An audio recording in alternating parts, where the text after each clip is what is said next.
In a workshop in Baghdad, thousands of documents are painstakingly being restored. It is almost a decade since the US-led invasion ousted Saddam Hussein, but there is still much work to be done. After the events of 2003, the National Library and Archive suffered a lot of damage, especially the documents and files belonging to the Republican era that went from 1958 until the period before the collapse. But in a country that lived under Saddam's iron fist for decades, much of the information contained here is still highly sensitive.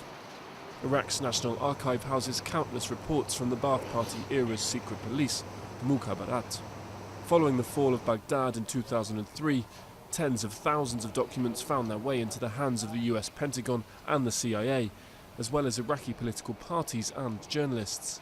It is a fact that Archive Chief Saad Iskandar is trying to rectify. We are trying to persuade the politicians, policymakers, that we should have progressive legislation in place so that will govern and coordinate and organize the use of these documents.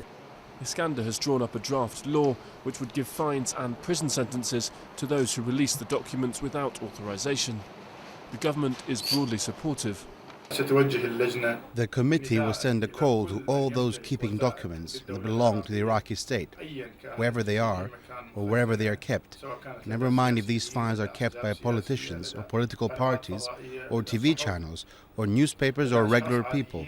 They should bring them back to the Iraqi National Library and Archive Department.